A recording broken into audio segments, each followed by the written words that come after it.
우리는 지난 시간 외삼촌 라반과의 긴장 관계를 극적으로 해소한 야곱은 가족들을 이끌고 다시금 고향을 향해 발걸음을 재촉하는 장면으로 우리 32장은 시작합니다. 그런데 이때 불쑥 누군가 등장을 하지요. 우리 1, 2절 말씀을 보면 하나님의 천사들이 야곱 앞에 나타난 거예요. 그것도 한두 명이 아니지요.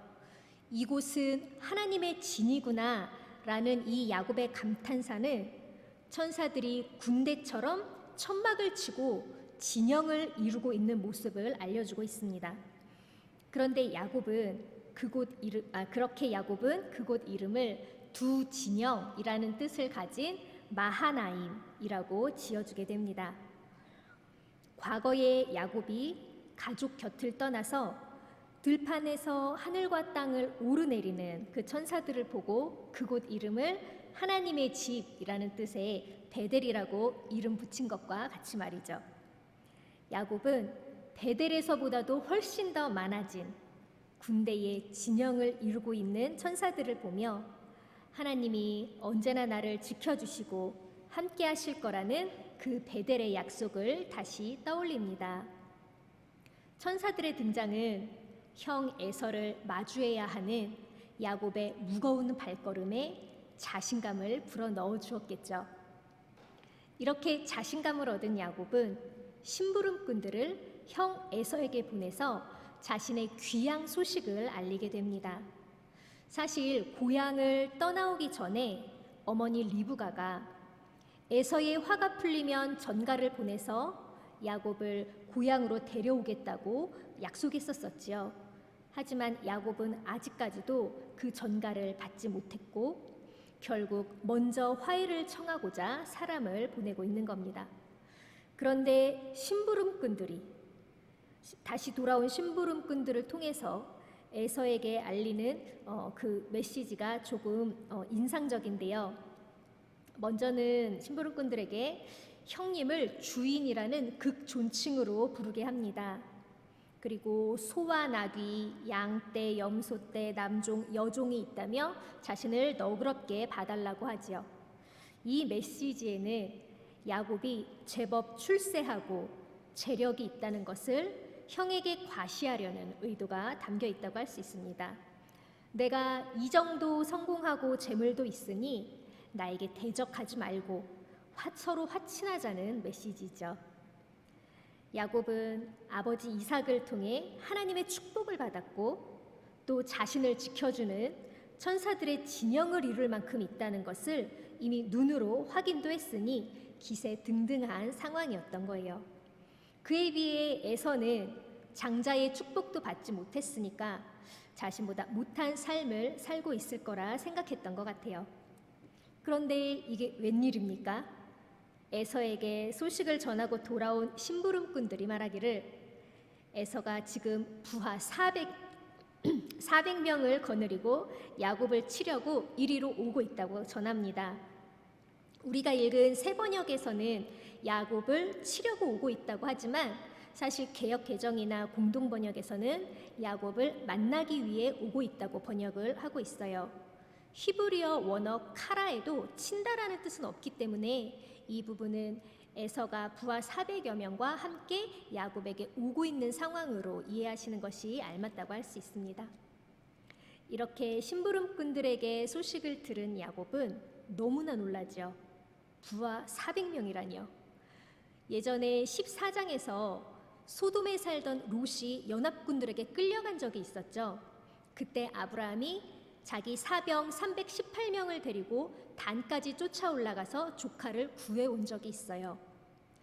또 사무엘상 22장에 보면 다윗이 사울에게 쫓겨다닐 때 압제당하고 원통하고 억울한 일을 당한 사람 400여 명 정도가 모여들어서 다윗이 그들의 우두머리가 되어서 게릴라군을 만들었다는 이야기도 있습니다. 다시 말해 이 400명이나 되는 에서의 부하들은 다른 민족과 전쟁도 불사할 준비가 되어 있는 작지 않은 규모라는 것을 알 수 있지요. 작지 않을 정도가 아니라 야곱을 단숨에 제압할 만한 큰 군사력과 재력을 갖추고 있다는 뜻이었어요. 야곱은 20여 년이 넘는 세월 동안 열심히 일하며 하나님의 축복 가운데 재력을 쌓아왔다고 믿었지만 이 세상 앞에서 자신의 힘이 얼마나 나약하고 초라한지 현타를 느꼈을 거예요. 현타는 현실 자각 타임이라는 말의 줄임말인데요. 자신이 처한 상황을 깨달아 허무함을 느끼는 그런 시간을 말하고 있어요. 그런데 사실 이러한 야곱의 현실 자각은 하나님이 주시는 축복에 대한 야곱의 오해에서 비롯된 것이지 에서가 야곱보다 부족함이 많을 이유는 없었어요. 창세기 27장에서 자신에게도 복을 빌어달라는 그 에서의 간구에 이삭은 이렇게 대답을 했어요. 네가 살 곳은 땅이 기름지지 않고 하늘에서 이슬도 내리지 않는 곳이다. 너는 칼을 의지하고 살 것이며 너의 아우를 섬길 것이다. 그러나 애써 힘을 기르면 너는 그가 네 목에 씌운 멍에를 부술 것이다. 이 말은 에서의 환경이 야곱보다 척박할 수는 있지만 야곱이 부당하게 에서를 압박한다면 힘을 길러 부당함을 당하지 않을 권리가 있다는 걸 알려주고 있어요. 야곱이 하나님의 언약 백성으로 축복을 받고 살아간다면 에서는 에서로서 하나님의 보살핌을 받는 그의 권리가 따로 있었던 거예요. 이러한 하나님의 사랑은 후대에 나오는 신명기 말씀으로도 알 수 있어요. 신명기 23장 7절 상반절에 보면 당신들은 에돔 사람 에서의 후손들이죠. 에돔 사람을 미워해서는 안 됩니다. 그들은 당신들의 친족입니다. 라고 말하고 있고요. 2장 4절 5절에서는 너희가 세일에 사는 에서의 자손 곧 너희 친족의 땅 경계를 지나갈 때에는 그들이 너희를 두려워할 터이니 매우 조심하여라. 그들의 땅은 한치도 너희에게 주지 않았으니 그들과 다투지 말아라. 세일산은 내가 에서에게 유산으로 주었다라고 말합니다. 하나님은 분명히 야곱을 하나님의 언약 백성으로 세우시고 자손과 땅을 축복하셨지만 에서 또한 하나님이 주신 유산과 복이 따로 있으니 서로 미워해서도 다퉈서도 안 되는 친족인 것을 주지시켜 줍니다. 그래서 야곱이 에서와의 갈등을 꼭 풀어야 할 이유이기도 하지요. 하지만 야곱은 아직 형님과의 갈등을 해소할 준비가 되어 있지 않은 것 같아요. 에서가 과거의 일을 복수하기 위해 부하들과 오고 있다고 그렇게 믿고 있는 이 야곱은 에서보다 나약한 자신의 현실을 깨닫고는 급하게 자기 일행과 가축들을 두 무리로 나눕니다. 에서가 한 무리를 치는 동안에 나머지 한 무리라도 살려보겠다는 얕은 수법으로 말이죠. 하지만 나머지 한 무리가 잡히는 것도 시간 문제일 뿐 금세 잡히고 말겠다는 결론에 도달한 야곱은 4절에 걸친 긴 기도를 하나님께 하기 시작합니다. 야곱은 할아버지 아브라함과 아버지 이삭을 보살펴 주신 하나님의 이름을 부르며 기도에 입술을 엽니다. 그리고 은혜를 베푸시겠다고 야곱에게 약속하신 주님을 찾고 있지요. 야곱은 하나님에게 이전에 베델에서 절 지켜주기로 한 약속 기억하시지요? 라고 묻는 것 같은 서두로 하나님의 이름을 부릅니다. 이어 지팡이 하나만 들고 길을 떠났던 자신에게 이렇게 복 주신 은총을 감사드려요. 그리고는 드디어 기도의 목적을 밝힙니다. 형 에서가 자신과 아내들과 자식들까지 죽일까 두렵다며 에서의 손에서 구해주시기를 간구하지요. 그리고 의아한 구절로 기도를 마무리하는데요. 주께서 말씀하시기를 내가 반드시 너에게 은혜를 베풀어서 너의 씨가 바다의 모래처럼 셀 수도 없이 많아지게 하겠다 하시지 않으셨습니까? 라는 반문으로 기도를 마쳐요. 그런데 이 구절이 의아하다고 말하는 것은 사실 아직까지 하나님께서 야곱에게 이렇게 말씀하신 적이 한 번도 없었기 때문이에요. 28장 초반에 나온 축복은 자손에게 복을 주시고 생육하고 번성한다고 하셨고, 또 베델에서는 자손이 땅의 티끌처럼 많아질 것이라고 하셨고, 또 그 전에 27장에서는 아버지 이삭에게 축복받을 때 야곱이 받을 축복만 있지 그 자손이 받을 축복에 대한 언급은 전혀 없었었어요. 방금 야곱이 말한 이 구절은 창세기 22장 17절에서 하나님이 아브라함에게 하신 약속의 내용이었어요.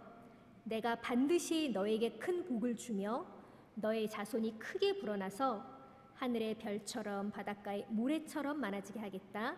너의 자손은 원수의 성을 차지할 것이다 라고 말이에요. 그럼 야곱은 왜 하나님이 할아버지에게 한 약속을 자신에게 한 것처럼 말하고 있을까요? 아마도 야곱은 형이 자신을 공격하러 온다고 믿고 있는 이 절체절명의 위기 앞에서 하나님이 자신에게 약속한 것뿐만 아니라 할아버지 아브라함에게 했던 약속까지 상기시키며 자신을 지켜달라고 간곡한 기도를 드리는 것으로 보여집니다.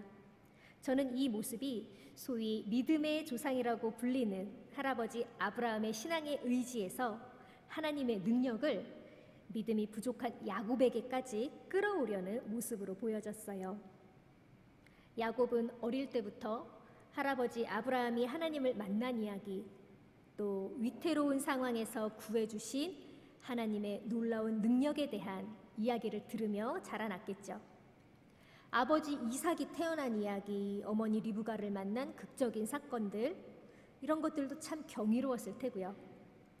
야곱도 베델에서 하나님을 만난 경험이 있고 라반의 치졸한 계략 가운데서도 하나님의 보호하심을 느끼며 살아왔지만 밧단 아람에서 많은 우상들에게 노출되어 살아온 야곱의 믿음은 그렇게 굳건하지는 못했던 것 같아요. 기도 이후에도 하나님이 지켜주실 것을 딱 믿고 에서를 만나러 가는 것이 아니라 에서에게 바칠 뇌물을 단계별로 준비하는 모습이 나오거든요. 저는 야곱의 이러한 모습에서 모태신앙의 약점 중에 하나가 보이는 것 같았어요. 하나님과의 관계에 있어서 조금 소홀하게 지내다가 어려움을 맞닥뜨렸을 때 그동안 듣고 자란 어른들의 삶을 지켜주신 하나님의 동정에 살포시 기대어 도움을 구하고자 할 때가 있었거든요. 물론 모든 모태신앙인들이 다 그런 것은 아니지만 저를 비롯해서 이런 경험이 있는 분들이 분명히 있을 거라는 생각이 들며 신앙생활을 다시금 돌이켜보게 되었습니다. 이제 아까도 말씀드렸듯이 급박한 마음에 기도는 드렸지만 영 불안하기만 했던 이 야곱은 그동안 들판에서 쪽잠을 자며 금쪽같이 모아온 재산의 상당 부분인 가축들을 여러 때로 나누어요. 그리고 형에게 상납하려고 하고 있지요.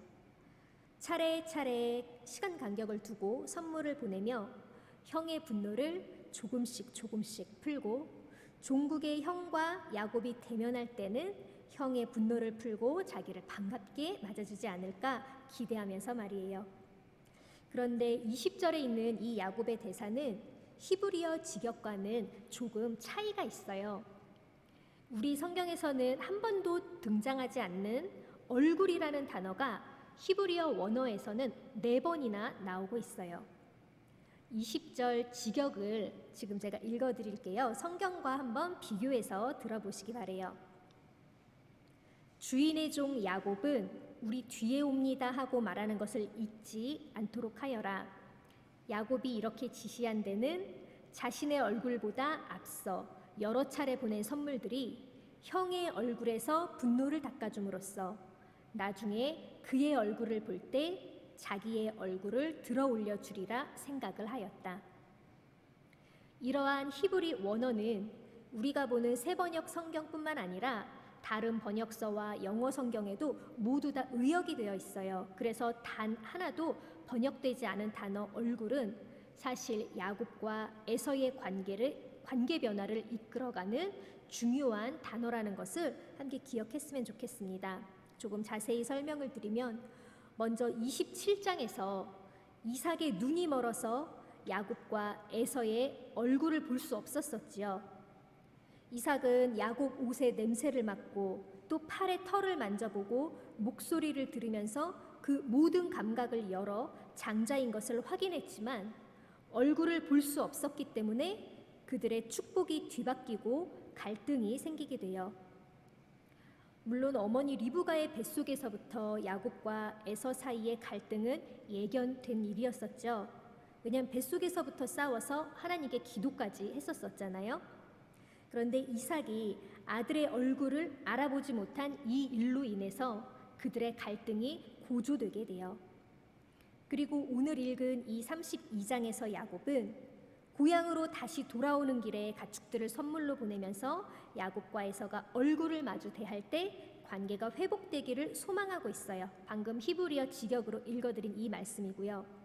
그리고 잠시 후에 보실 30절에서는 관계 회복을 위한 그 치열한 싸움 뒤에 하나님의 얼굴을 직접 보았다는 야곱의 고백이 나오고, 다음 시간에 배울 33장에서는 드디어 만난 에서의 얼굴을 보며 하나님의 얼굴을 뵙는 듯하다는 고백과 함께 형제 간의 긴긴 갈등은 드디어 해소가 됩니다. 이렇듯 얼굴을 알아보지 못함으로 극에 다른 그들의 갈등은 형제의 얼굴에서 하나님의 얼굴을 발견하며 해소가 된 거예요.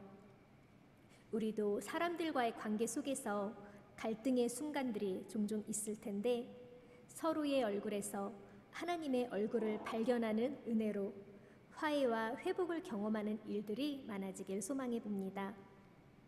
그런데 야곱은 에서의 얼굴에서 하나님의 얼굴을 발견하기까지 쉽지 않은 과정을 겪게 돼요. 그 중요한 사건이 22절부터 시작되고 있습니다. 밤이 되고 야곱은 먼저 모든 가족과 재산을 야복나루 건너로 보내요. 이제 막 야곱도 나루를 건널 참인데 어떤 이가 나타나더니 야곱을 붙들고 씨름을 하기 시작해요.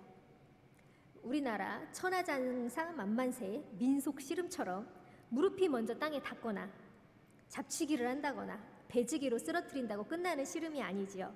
서로 붙들고 늘어지며 어느 한쪽이 포기할 때까지 매달려 싸우는 치열한 씨름이었어요. 그런데 참 뜬금없는 상황이죠. 갑자기 나타난 정체 모를 사람과 치열한 씨름이라니 말이에요. 그 상황을 우리가 상상해 보면 아마 야곱도 처음부터 치열한 씨름을 시작하지는 않았을 거예요. 웬 불량배가 시비 거는 상황 정도로 인식했겠지요. 그래서 처음에는 붙들고 있는 손길을 뿌리치고 빠져나오는데 급급했을 텐데 도통 놓아주지를 않아요. 야곱은 미지의 사람과 계속 몸을 부딪혀가며 또 상대의 호흡을 감지하면서 이 사람이 그저 시비를 걸고 있는 것이 아닌 걸 깨닫게 되었죠. 무엇인지는 모르겠지만 자신을 꺾으려는 강한 의지를 느끼게 되었어요. 그리고 심상치 않은 기운을 느낀 이 야곱은 이 사람에게 끝까지 매달려 봐야겠다는 생각이 들었을 거예요. 안 그래도 이제 곧 형님을 만나 죽을지도 모를 운명에 처해 있는데 이 심상치 않은 기운을 가진 사람이 자신을 살릴 수도 있겠다는 희망 같은 것을 본능적으로 느꼈던 것 같아요.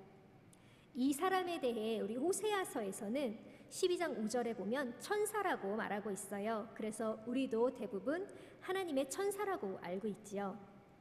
그렇게 한밤중에 시작한 천사와의 이 씨름은 동이틀 무렵까지 계속 이어지고 있어요.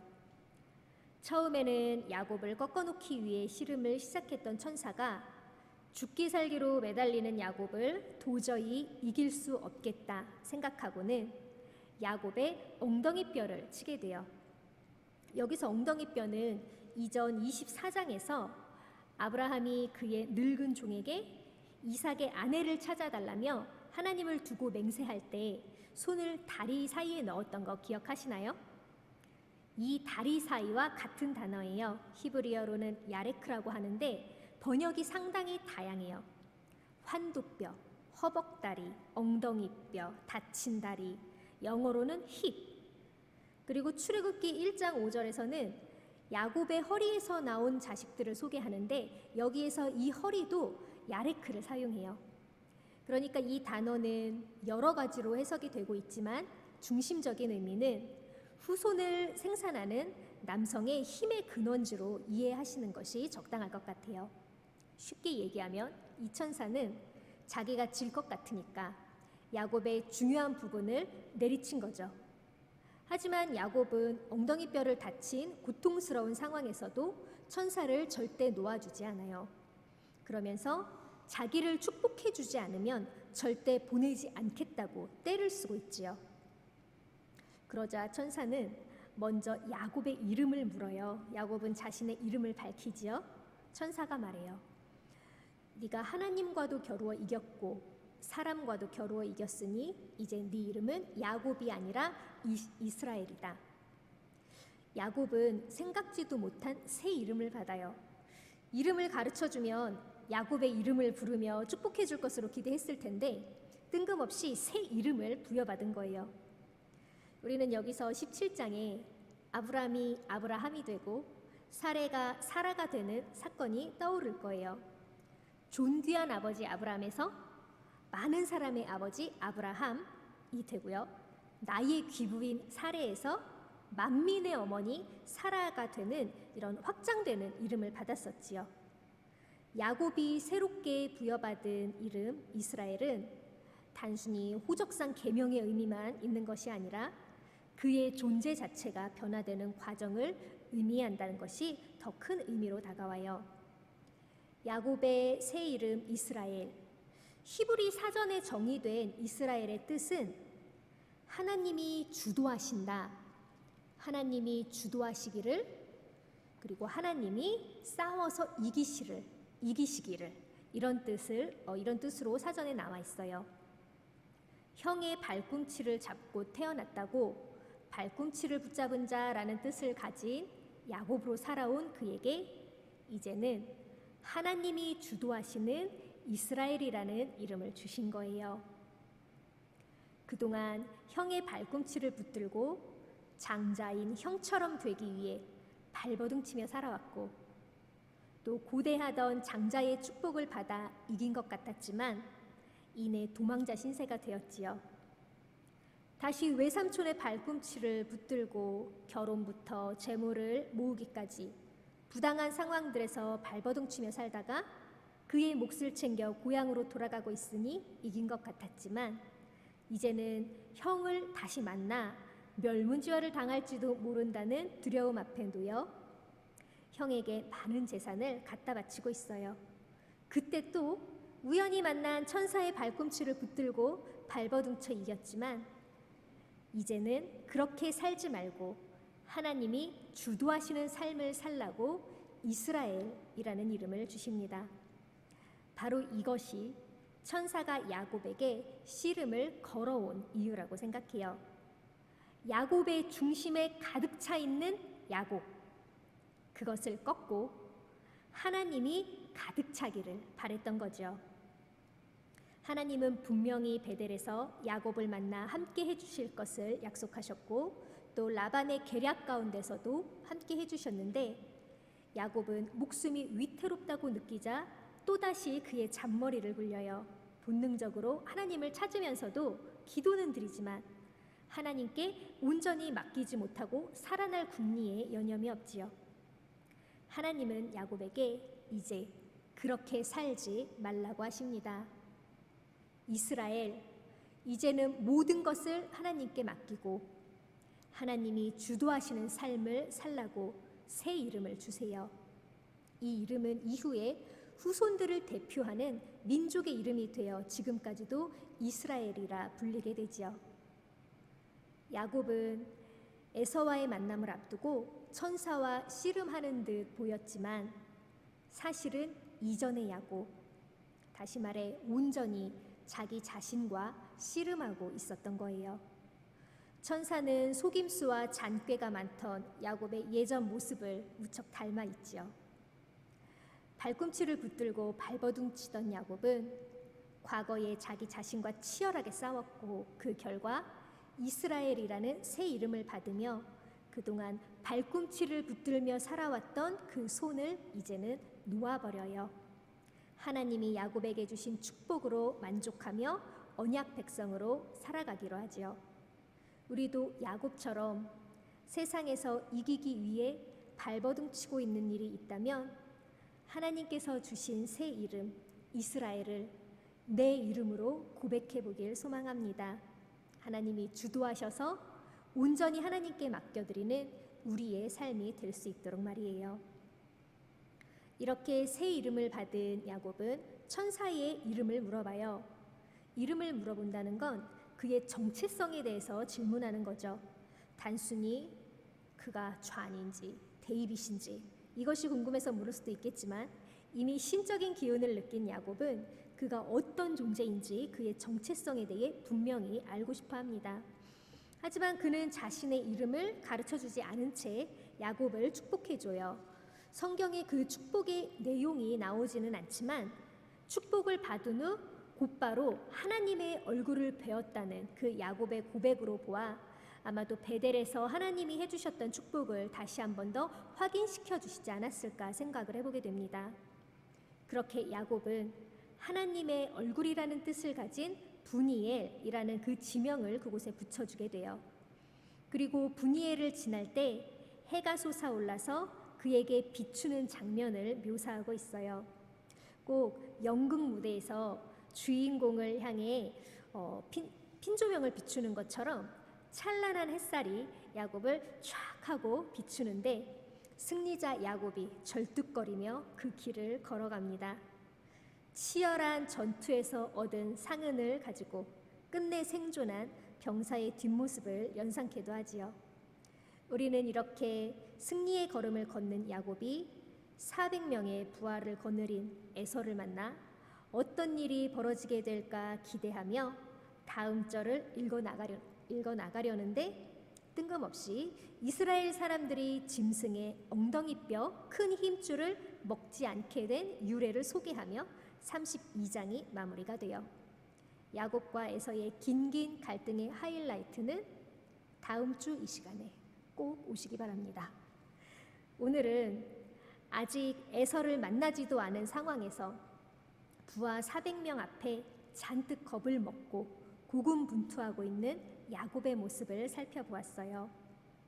하나님의 축복을 받고도 하나님 앞에 훅 내어 맡기지 못하는 우리의 연약함을 대변하고 있는 것처럼 보이기도 했지요. 그런 야곱이 천사와의 씨름이라는 일생일대의 치열한 싸움을 하고 그 존재가 변화되는 경험을 하게 돼요. 분명히 하나님의 축복을 받았지만 순탄하지 않았던 야곱의 삶을 보며 우리는 하나님의 축복에 대해 다시 한번 생각해보는 시간이 되길 바랍니다. 우리를 사랑하시는 하나님은 분명히 우리를 늘 축복하세요. 하지만 하나님의 축복은 결코 우리가 복 주세요 해서 주시는 그런 기복신앙이 아니에요. 우리에게 축복 주시겠다 약속하시고 먼저는 축복의 자녀답게 우리를 만들어 가시는 분입니다.